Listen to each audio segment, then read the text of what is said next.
Good morning, everybody, and today we're talking about the NEOS, N-E-O-S, or the Nasdaq high-income ETF.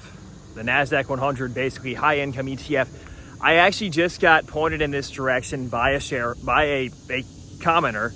I say a shareholder. I mean, you pretty much are a shareholder if you're liked and subscribed to the channel, so thank you all. But I do appreciate everybody subscribing to the channel, though. Seriously, we just crossed 3,000 subscribers. And everybody who watches my channel, I really do appreciate it. With that being said, we're talking today about how you can earn an income from stocks like QQQI.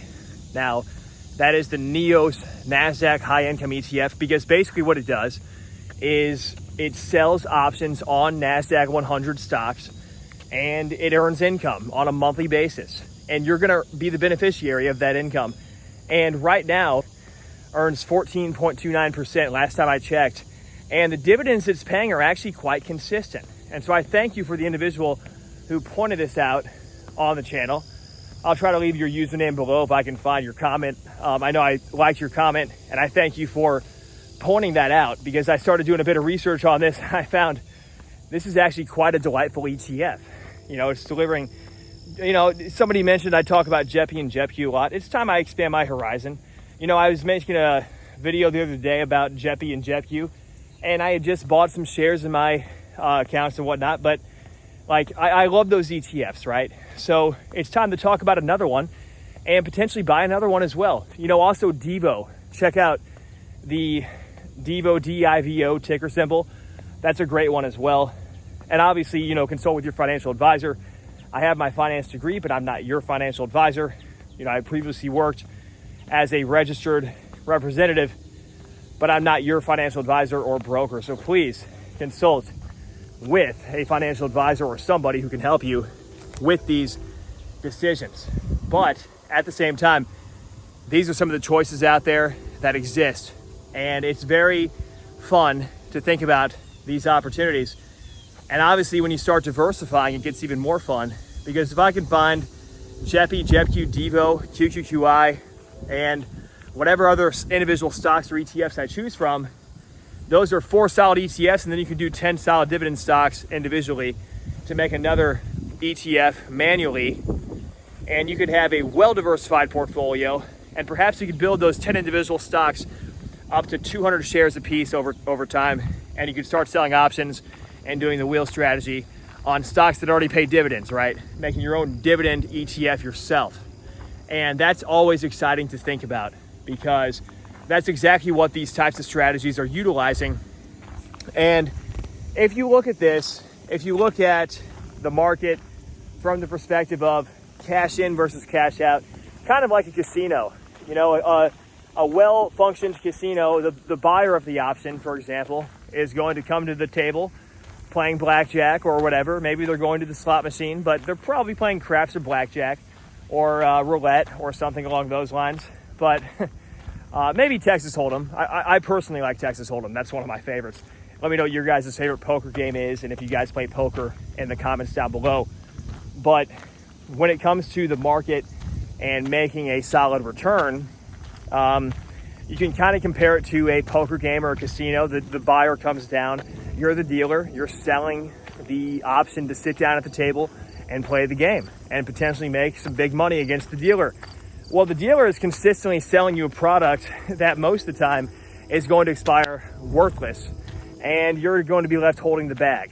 So that's the beauty of being the dealer. Now, the problem with being the dealer is that every now and then, and the benefit for the buyer in this case, is that the buyer of the option 10% of the time, let's say, and I'm just making these numbers up, but this is a hypothetical example. I've heard these numbers thrown around before. But at the same time, like when you're looking at what the market might look like and what you might have as an option buyer versus seller, let's say 7 to 15% of the time, depending on the skill of the option buyer and what they can pinpoint in terms of opportunity, versus the seller of the option, will have the edge and actually make a lot of money.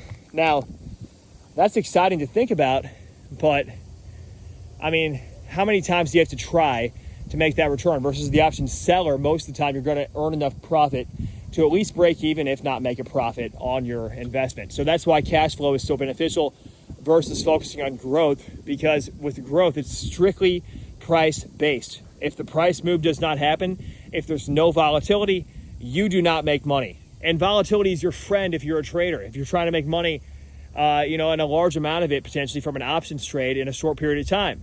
If you're the buyer of the option, just like you would at a casino, you want to try to take the money and run. But in order to do that, you have to have the liquidity in the market. And if you don't, then the trade turns out of your favor and the seller of the option takes your money. So that's no fun, right? But as the seller of the option, you're like, well, I'm still earning cash flow and my risk is mitigated, because if somebody hits the jackpot like they would in a casino, if they win on my trade, I've still made enough in premiums to cover the loss. But the question then becomes, are you actually paying your bills with those options premiums? And that's where it gets tricky, because depending on how much you're making, you could go broke over time due to inflation. And let me explain, like, if you think about earning $50,000 a year in dividends from $500,000, it sounds luxurious, right? It sounds fun. Like, oh, I can earn, $4,000 to $5,000 a month if I can get my expenses down and live in a mobile home or whatever it is, or even a cheap like apartment or condo in Florida. I can go retire, right? With $5,000 a month, $500,000 is like paradise for a lot of people, at least 20 years ago. Now, 10 years ago for that matter. But now, look, can you still retire on $500,000? Perhaps, if you get your housing costs low enough. And I've mentioned this on the channel, but a lot of people think it's not possible. I think it personally is, especially living in the Midwest, and I see how cheap everything is compared to like California and Florida when I go traveling, or something. But like the Midwest is a lot cheaper. I still get beautiful views. I do want to move to Florida someday, no doubt about that. Or even like the U.S. Virgin Islands, I would love to live there. They have cheap, a little hint if you're looking for real estate, look at the U.S. Virgin Islands. Very cheap real estate. If you had a remote job, paradise, right? Let me know what you guys think of QQQI in the comments down below, or the Nasdaq-100 QQQI index ETF, the Nasdaq-100 ETF that is focused on income, focused on the ability to earn monthly income for that matter. And consistently, if you look at the dividends, you're looking at 50 to 60 cents in dividends per month. That is something I saw on there. 14% yield right now, 50 to 60 cents in dividends per month. That's pretty solid, guys. How are you leveraging this ETF? Are you actually buying shares? Do you own 500 shares or 1,000 shares, 10,000 shares? Are you retiring on ETFs like this? Let me know what you guys think. The NEOS Nasdaq-100 High Income ETF. Let me know what you guys think. Are you buying this ETF? Do you own this ETF? I would love to hear your thoughts in the comments down below. And with that being said, thank you so much for tuning in once again, guys. It's a beautiful morning out here, and we're just making a YouTube video talking about the market, talking about everything else, and just kind of chilling out here in the park. So with that being said, we will see you all in the next video. Take care out there, and God bless America.